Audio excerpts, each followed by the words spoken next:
Mr. Jeff Canoy is Chief of Reporters for ABS-CBN News, but you may also be more familiar with Jeff from his hosting Sakto, his reports and his news documentaries as well, which focus on disasters, law enforcement, and their intersections with public safety.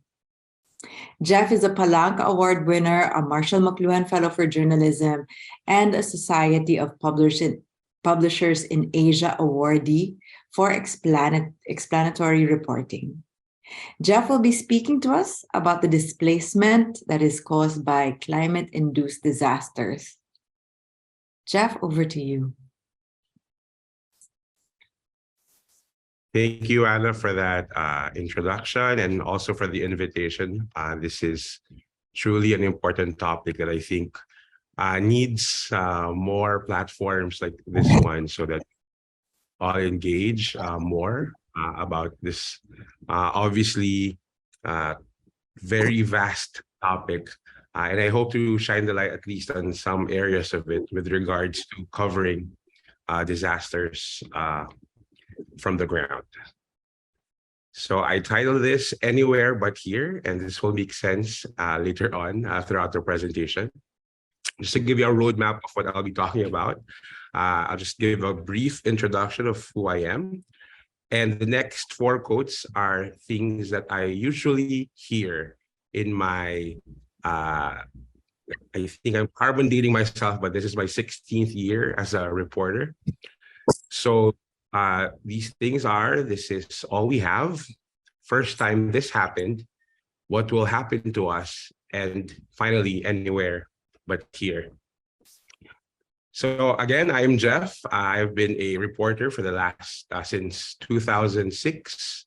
I cover usually super typhoons, conflict zones, landslides, volcanic eruptions. So you name it, you name a hazard, I've probably covered it in the Philippines. It's come to a point that I always joke that, you know, when I go to a certain location just to visit family and friends, and some people recognize me, they think something bad's gonna happen to their place, even though I'm just there to visit. It's as if I'm a sign of the apocalypse.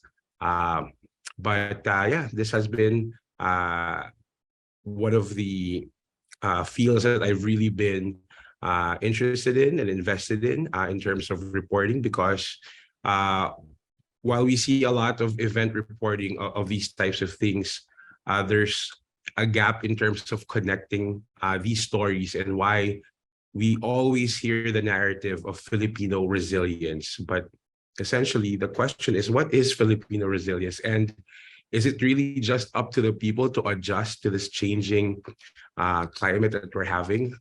And as Maureen mentioned earlier, some of the world's most powerful typhoons, for example, were experienced here in the Philippines. And I was sadly in those front lines. So let's, it's not a secret that, you know, we get about 20 typhoons a year here in the Philippines. And again, our storms are getting more powerful. And just through experiential stories from the ground, people would often say, you know, the storms used to come around July and August, but now we have to always deal with powerful and major typhoons toward the end of the year. So the first line that I always hear from people is, this is all we have. Of course, the story is always, why are people staying in their homes? They know it's dangerous. There's so many hazards to stay in their areas, but why do they stay? So let me take you to Casiguran in Aurora. This is in the northern Philippines. This was in 2014, Typhoon Kalmegi or Bagyong Luis. So I was sent there, I was deployed there, and usually as reporters, we would always go to the coastal areas because they're the ones most of the time at risk because of storm surges, because of their general location. There's lots of hazards in that area. And usually this is the scene that, you know, welcomes reporters. Fishermen who are moving their boats towards the shore or further inland away from the sea. And then the men are often the ones who stay at home. The women and the children are often sent to evacuation centers, while some of the men would stay to protect their homes, which begs the question, why are you staying? I mean, it's obviously dangerous, it's not safe. So this is a story of a man that I met. He and his family. His name is also Luis. He lives in Baler, and I followed him throughout the entire landfall of the typhoon. He chose to stay inside his home. He lives right next to the sea because he couldn't leave. Number one, the property, and number two, his farm animals. In Filipino, he told me that it's not necessary. Yes, they are concerned about the safety and their lives, but another big aspect of it is their livelihood. I mean, if they leave and their things or their animals get stolen, if their houses are destroyed, they have nothing left. This is not just an issue of safety, but also an economic safety for them. So that's mostly the reason why many people and many Filipinos choose to stay in these locations, even though the government is asking them to move to evacuation centers and farther away from the danger. Now let's go to Baler Aurora, which is also in the same province. This is a year later, Typhoon Kopu or Lando. It's the 15th storm in 2015, and it was a super typhoon, named as a super typhoon. And I believe this is the first time that the Weather Bureau agency, Pag-asa, the local Weather Bureau, actually used the term storm signal number 5. Before, we measure the wind power of storms only through signal number 3. 3 would be the strongest. But this time around, because of what happened in Yolanda in 2013, in Haiyan, in Tacloban, they changed the system to give proper warning to residents who will be affected by these super typhoons. So this was in Aurora.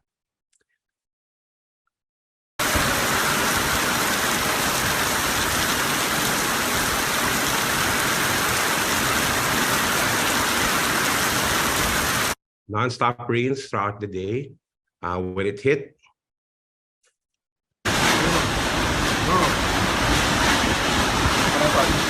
then most of the residents are actually just waiting for an update. Power is out here in Baler right now. So you can barely hear me. Obviously, that's how strong landfalls are. Reporters, at least here in the Philippines, usually get deployed to these locations a few days earlier through our own resident meteorologist, as well as the Weather Bureau. We sort of become storm chasers, and we track where the typhoon is going to land, or where the typhoon will have where the typhoon will have major effects. It's not necessarily just the eye of the storm that we follow, because obviously, as we've seen earlier this year, the eye was all the way up in the north of the Philippines, but the southern part of the Philippines was affected severely by rainfall. So when we get to those locations, we usually follow this coverage plan of covering how the government is preparing, how residents are preparing, and then we move into the evacuation centers. We check on the area where people remain with their inside their properties, even though they live in danger zones. We wait for the actual landfall. We report 24/7, so there's no sleep for the news teams. And then right after, we follow the aftermath. And then after that, we report on the aid and possible plans for people where people could move in terms of going to a safer location. But then another storm hits, or another big story comes. And normally, we're not able, as much as we want to go back to these places to do follow-up stories, we rarely are given the chance to do so. So this is the same storm in Baler. So that was the night. This is what.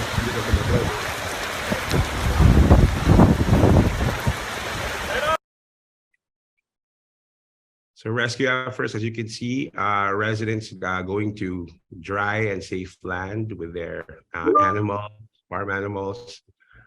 Power is also a problem after typhoons in the Philippines. Some areas don't get power back for months. So you can imagine the difficulties that they face. These are some of the residents that I've met. All of the photos and videos that you're seeing are all taken by me in the last decade or so. And then let's go to further north in Cagayan Valley. So again, this is the first one that Pag-asa raised its storm signal to number 5. This is Typhoon Haima or Lawin, Super Bagyong Lawin. It's the third most intense tropical cyclone worldwide that year. Cagayan is interesting because in Cagayan, I've covered at least 3 super typhoons. So Lawin was like third. And the way people talk about typhoons there, they use the names of the typhoon as the measurement. It's as strong as this, as one, or as strong as waning, or even in general, Filipinos usually need the names of former typhoons to sort of get a sense of what the hazard will be. For example, if you say it's sort of like Ondoy, you know there's going to be lots of water, lots of flooding. When you say it's Haiyan or Yolanda, you know there's going to be a storm surge. If people talk about Pablo, for example, they know it's going to be just the sheer power of the wind destroying everything in its path. So again, when I got there, it's the usual scene of people moving their boats inland. Again, livelihood is very much a decision factor in terms of them moving to evacuation centers or safer ground. As you can see, many of the women and children are already in evacuation centers while the men do their thing. So this is something that is sadly a way of life for many Filipinos. It's not a one-time thing or a two-time thing. This is something that they do many times in a year. It's become a practice for them to, if there's a storm warning, they go directly into evacuation centers. They know what to expect. They know where to go. So in a way, they've adapted to this sort of lifestyle, but there's also a part of it where, when you talk to them, they'll say, how can you get used to a life like this? You want a semblance of permanence and safety, but then they get to, they have to do this because they have no way of moving to a safer ground, or they have no way of moving outside of their locations.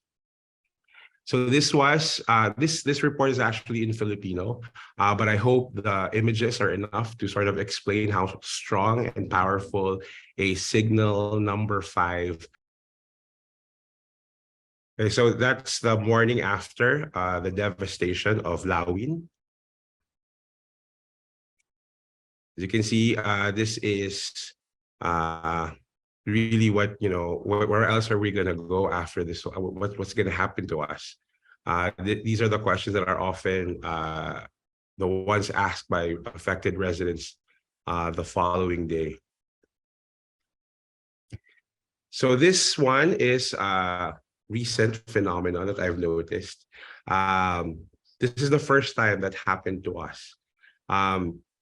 For many, since here in the Philippines, we lack data or appreciation for data or dissemination of data to residents. They live through stories and they live through their own experiences. And oftentimes they don't move. They stay in their locations because they keep saying that, we know how it is. We know how storms are in this area of the Philippines. We know we can handle it. This is the first. So when something happens and then they get severely affected by the weather disturbance, the first things that they actually say is, this is the first time that this happened to us. We didn't know that this could happen. So this is in Iligan City. This was in 2009. If you remember, tropical storm Washi, not even a typhoon, tropical storm Washi, or Sendong by its local name. It came around late December. It was nearing Christmas. So many people are actually busy with their Christmas festivities and their parties. Although there was warning from the Weather Bureau agency, nobody really expected what tropical storm Washi would do to Cagayan de Oro and Iligan City. They're in the southern part of the Philippines, in Mindanao. And again, they couldn't imagine this would happen to them because they had no experience of this happening to them. When we got there, this was the video that I took.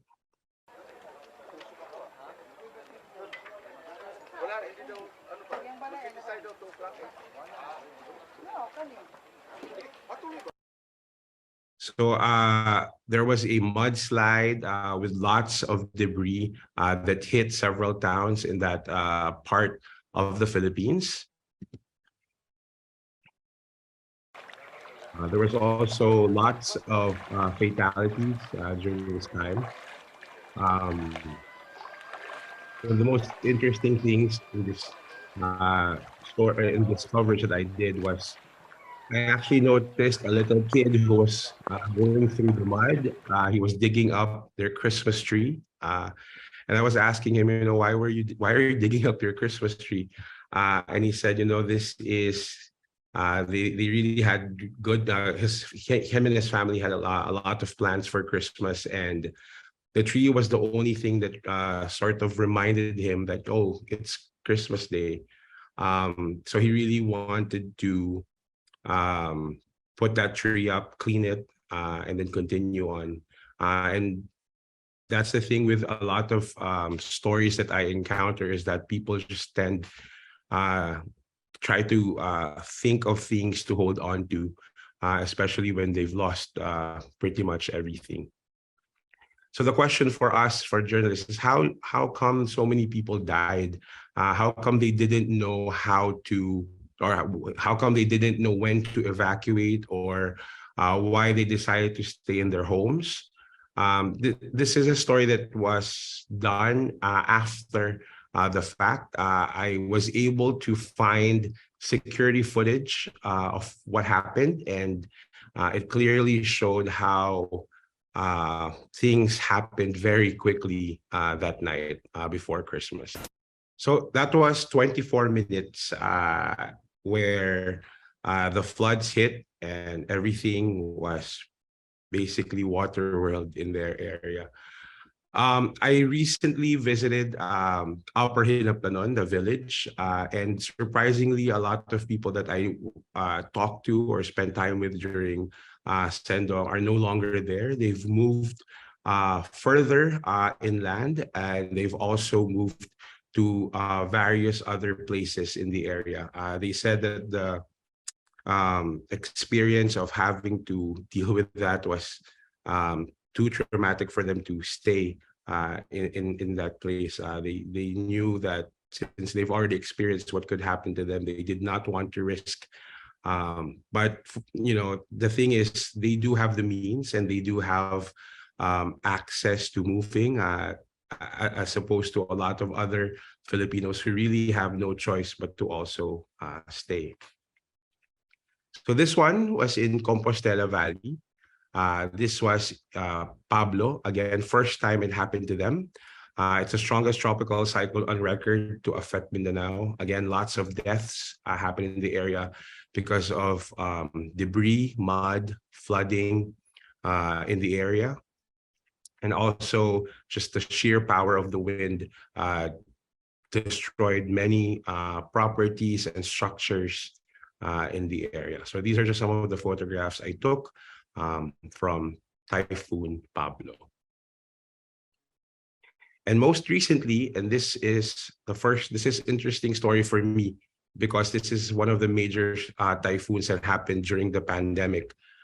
This is in the island of Catanduanes in Bicol region. Catanduanes is, of course, no stranger to typhoons, but this is the first time that they really felt the brunt of it in at least the last decade, when Super Typhoon Rolly hit. So these are the images from Bato, Catanduanes, the capital in the island. As you can see, a lot of government structures were also destroyed. This is their cherished church in the area, also destroyed by the typhoon. This is the video I took upon arriving in Bato, Catanduanes. You can see devastation is everywhere. In whatever direction you look, there's damage and destruction caused by Rolly. I also visited Tiwi Albay. Like Marina, I have a personal story because my family is from Tiwi Albay. This used to be the library where my grandfather took me when I was young. Would always take me when I was young. This is what happened after Rolly. This is the residential area near the coast. Obviously, a lot of property was also destroyed during the typhoon. And I've talked to many residents from our hometown, and they've also, they say you can only get used to living with regular typhoons, but there comes to a point where you sort of decide that you have to move and you have to look for a safer place. So the question is on everyone's mind after a typhoon, of course, what will happen to us? Is this our new normal? How do we cope with this? Do we move? Do we stay?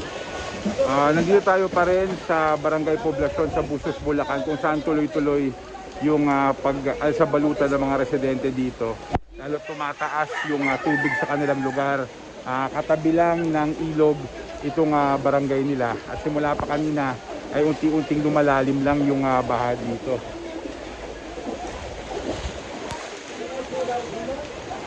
Dito tayo ngayon sa Kalumpit, Bulacan, kung saan ilang bahagi pa rin yung lubog sa baha. Ang sabi nila dito, yung baha dito karaniwan naman, pero ang problema ay tumatagal at umaabot ng hanggang mga 1 linggo. At itong mga nakaraang buwan, pabalik-balik yung baha sa kanila dito dahil nga sa sunod-sunod din na bagyo. Kahit ko lang kung gaano kalalim.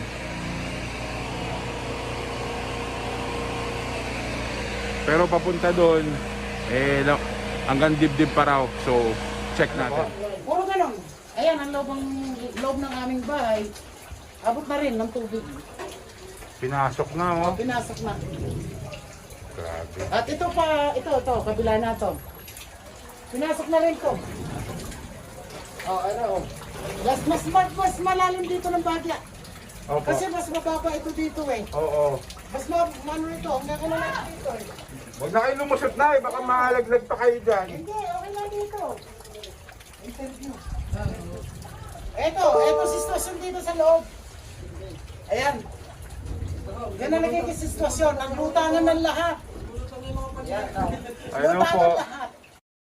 So this is in Bulacan, also in 2020 for Typhoon Ulysses. The residents there say, they're used to flooding. It's Bulacan, it's a low-lying area. So even if it's with small rains, small amount of rainfall, but with high tide, they're usually used to flooding in the area. But now they've noticed that the floods are staying longer. They're inundated for longer periods of time. And that the height of the water level has risen dramatically over the last few years. Also because of so many factors, development in the area as well has affected the situation in these towns. So this is in Barangay Taliptip, also in Bulacan. This is from one of the reporters that are also working on climate change stories. This is a usual day at a house in Barangay Taliptip. This is a time-lapse video just taken from around 7 a.m. in the morning up to noon. As you can see, from the back of the house, the water is slowly rising.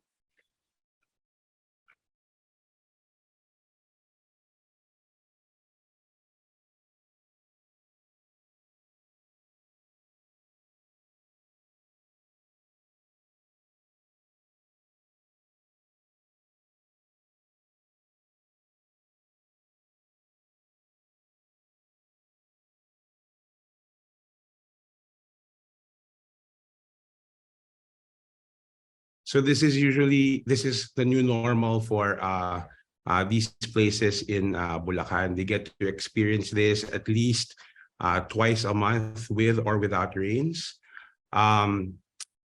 This is actually one of the higher places in the area. Some of their neighbors have actually completely were forced to move out or forced to sell their property because they could no longer one, stay there because of obviously the safety and health risks, and two, the day-to-day impact of on their livelihood.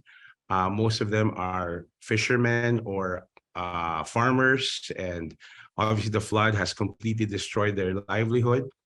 And three, it's costly for them to stay because with flooding on a regular basis, they have to pay 200 to 300 pesos a day just to be able to rent this makeshift vehicle called kolong-kolong, or a boat, just to get in and out, just to go to work. So it's been many of them have decided to really just give up and either sell their land or just completely move to a drier area. So this is another one from a document years ago. I just wanted to show you just the living situation. Sa bahay na walang sahig nakatira si Avelina Billy Mendoza. Lubog sa baha ang bahay nila sa Camia Street sa Malabon. Ito yung bahay ko, bahay namin.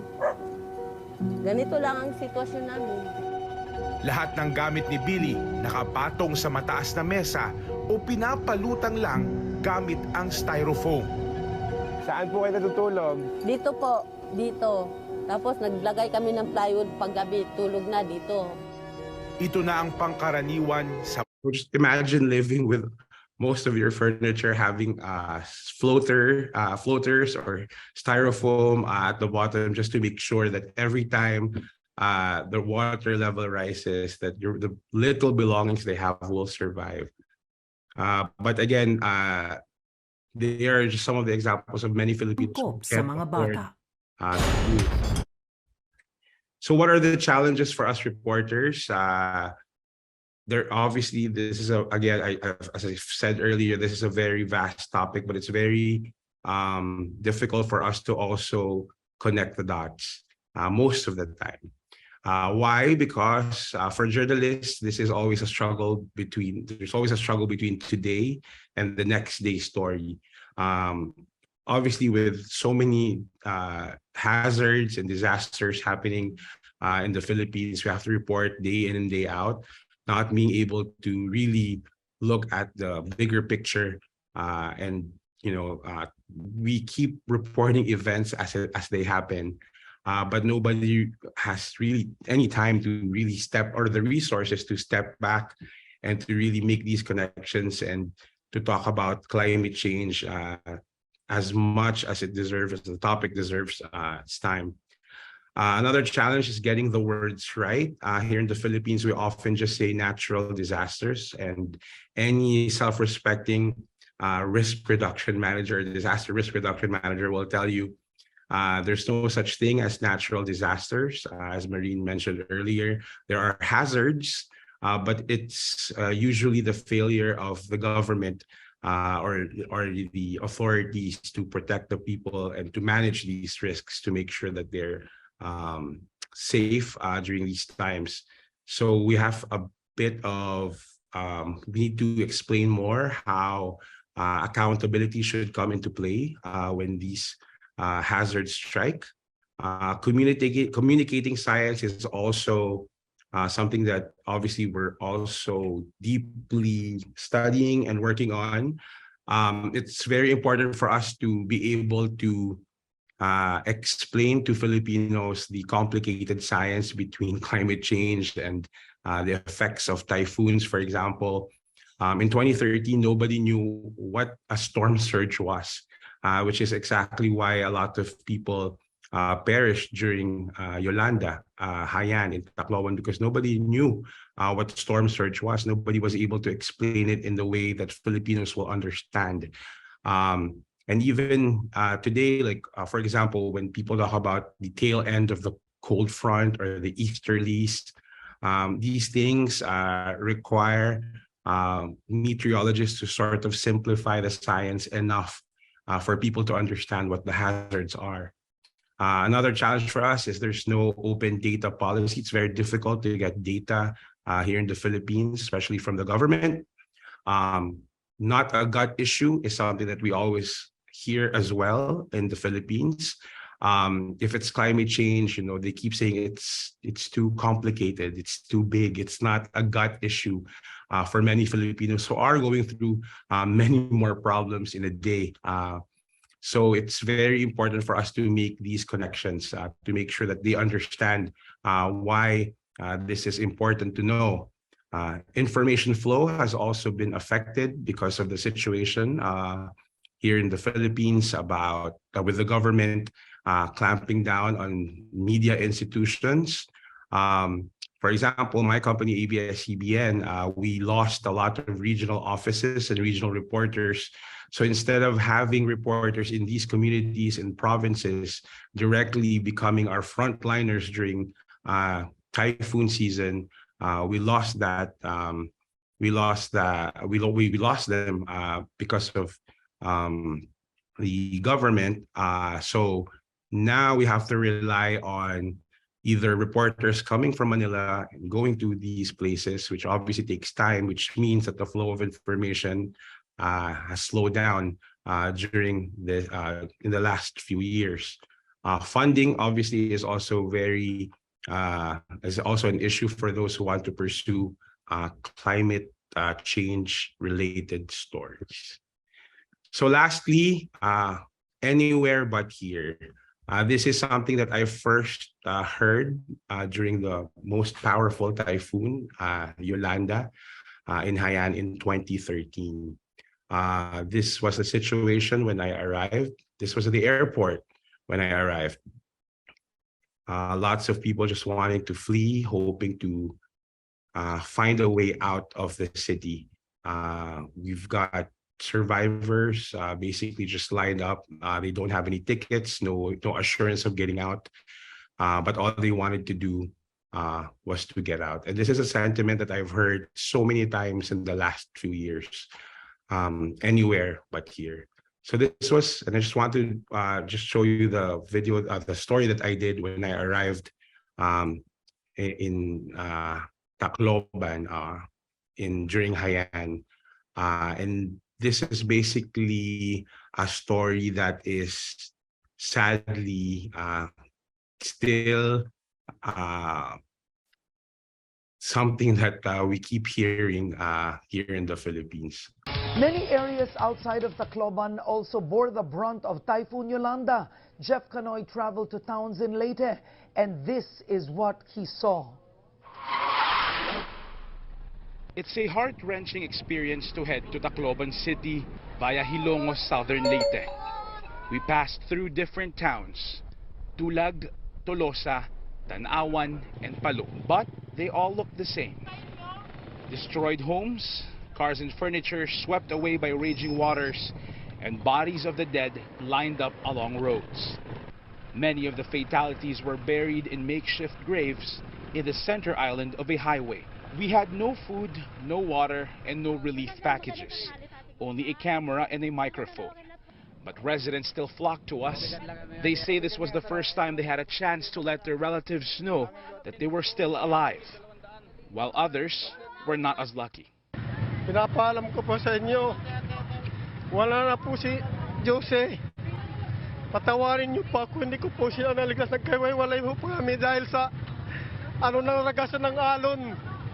Naiwalay ko, pati ang anak namin, nabitawan ko, nandyan nga ang asawa ko eh. Nakikita ba kami? Nandyan si Josie sa gilid oh. Hindi pa nga nakuha, 3 araw kanina ko lang nakuha nun sa gilid. Hanggang ngayon, di pa nahanap si tatay. Aanim pa silang hindi nahanap. Yung anak ko nakalibing na dyan ho sa island na yan.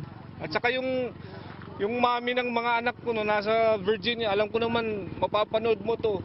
Wala na si Justin saka si Ella, patay na sila. Layo ganito ka mga anak ko, nakatata ni nanay, tatay, no ako apo, ganito mga anak. Hindi ko ganito makarawan, Diyos ko, ginawa ko.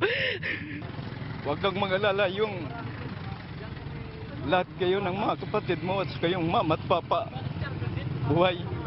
Maliban lang sa 3 sa isang kapatid ko. Many of them also begged for help, saying they haven't had food or drinking water for 4 days now. Utol! Si Junalyn, noong Sabado, ang gabi, nanganak pa. Sa awa ng Diyos, waray amon na iban. Pero waray ko namon nakukuhanin pagkaon. Tay, Ate Vilma, kung nagkikita ka man niya na, kung pwede, nagmamakaluluya kay mo. Bisan niya ako, waray ko pa kaon, bisang kanon, puro la tubig. Nagkasipin na kami, Didi. Ipamon lang mga problema, mga pagkaon. Yung bahay namin nasira. Pati yung tatay ko nga namatay, nadaganan ng kahoy. Nanawagan kami na kung pwede bigyan nyo kami ng makain. Wala na kaming makain. Walang medisina na dumadating dito. Paano yun? Pati pagkain namin. Pati pagkain, kabataan. Kabuhayan. Kasakit na. Gatas, umiiyak. Wala na. When we reached the town of Palo, we saw vehicles and motorcycles locked in a traffic jam. We asked them where they were going. Their answer, they don't know. They just want to leave the death and destruction. They're looking for a safe place where there's food, water, and shelter. Anywhere but here. Jeff Canoy. So that's sadly something that we keep hearing in the field.